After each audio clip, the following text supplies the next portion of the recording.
Maduro के खिलाफ operation पर अमेरिकी जनरल का दावा। रेजिन कैन ने कहा, मादुरो की हर छोटी बड़ी जानकारी हमारे पास थी। मादुरो के खाने पीने, कपड़े और पेट्स तक की जानकारी थी।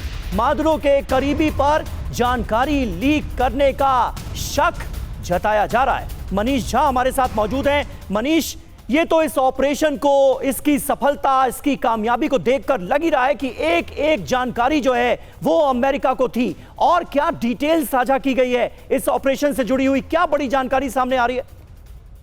बिल्कुल, देखिए, राष्ट्रपति ट्रंप ने और उनके जनरल ने जो जानकारी दी है उसमें सबसे अहम बात यह कहा जा रहा है कि राष्ट्रपति मादुरो के बारे में उनको पल पल की जानकारी होती थी। मतलब वो क्या कपड़े पहनते हैं और किस वक्त में उन्होंने क्या खाना खाया है, वो किससे मिल रहे हैं, इस वक्त कहां पर हैं, उनके पेट्स कहां पर रहते हैं, और या फिर वो कहां पर जा रहे हैं, और या फिर उनका जो प्लान था, एग्जिट प्लान था कि अगर अमेरिकी कमांडो आए तो उन्हें कहां पर जाना है, किस सेफ रूम में जाना है, उसके बारे में एक एक जानकारी पल पल की उनको मिल रही थी। तो आखिर कैसे मिल रही थी? सैटेलाइट के थ्रू तो मिल नहीं रही थी।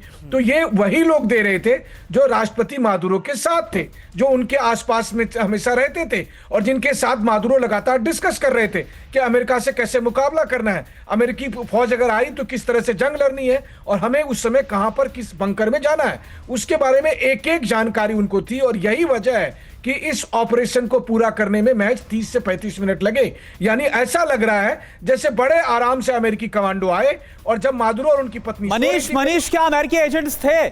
मादुरो के सरकार में अमेरिकी एजेंट्स घुस चुके थे? मुझे लगता है कि मादुरो की टीम में बहुत से जयचंद या विभीषण थे जिन्होंने मादुरो की लंका लगाई, और जिसका परिणाम है कि आज मादुरो अमेरिका में है और वेनेजुएला पर अमेरिका का कब्जा हो चुका है। और जाहिर सी बात है, ये उन तमाम नेताओं के लिए भी, जो प्रधानमंत्री, राष्ट्रपति हैं, उन सब के लिए भी एक सबक है कि आप देखें कि आपकी टीम का कोई ऐसा तो नहीं जो अमेरिका का भेदी साबित हो रहा है। बिल्कुल बिल्कुल, और यही वजह है कि बहुत जल्दी इस पूरे ऑपरेशन को निपटा लिया गया। हालांकि आगे भी हमला होगा, यह जरूर कह दिया गया है अमेरिका की तरफ से। एक और बड़ी खबर बताएं, वेनेजुएला से अमेरिकी हमले की एक और तस्वीर आपको दिखाते हैं। अमेरिकी हमले से कैसे तबाही मच गई, वेनेजुएला का डिफेंस सिस्टम तक ध्वस्त कर दिया गया। यह देखिए आप, जब अमेरिका ने हमला किया उसके बाद क्या हालात हो गए। काराकास से लेकर आसपास के कई प्रांतों में एक एक करके हमला किया गया, और जो एयर डिफेंस सिस्टम है उसे भी तबाह कर दिया। रात के अंधेरे की ये तस्वीरें आपने देखी। अब आपको दिन के उजाले में काराकास की तस्वीरें दिखाते हैं, जहां पर मिलिट्री मूवमेंट बढ़ता नजर आ रहा है। ये देखिए, सड़कों पर सेना की बख्तरबंद गाड़ियां नजर आ रही हैं। काराकास की सुबह की तस्वीरें सामने आई हैं, जहां पर मिलिट्री मूवमेंट सड़कों पर नजर आ रही है। और एक और बड़ी खबर, वेनेजुएला में अमेरिका ने मचाई है तबाही। सैटेलाइट तस्वीरों में दिखी तबाही काराकास में। ये देखिए आप, काराकास में अमेरिकी हमले से नुकसान, तो वेनेजुएला की राजधानी में किस तरह से अमेरिकी अटैक के बाद नुकसान हुआ है। फाइटर जेट, हेलीकॉप्टर का इस्तेमाल किया गया और फिर शुरू हुआ ग्राउंड ऑपरेशन। और ये देखिए, जो तबाही के निशान है वो इस वक्त आपको नजर आ रहा है। वेनेजुएला में अमेरिका ने जो अटैक किया और जो उसे चाहिए था, यानी कि निकोलस मादुरो, उन्हें कैप्चर किया गया। हमले में कैसी तबाही हुई, यह तस्वीरें।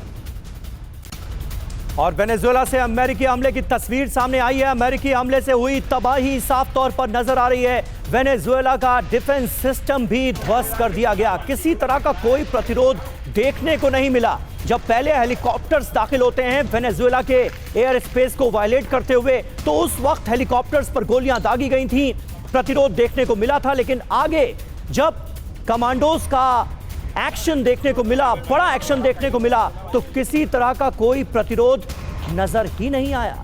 बिल्कुल समीर, और सवाल यही है क्योंकि जब इससे पहले जो चीनी डेलीगेशन से मुलाकात ही की, तब उन्होंने बोला था आई एम अ टाइगर, लेकिन कोई रेजिस्टेंस नहीं।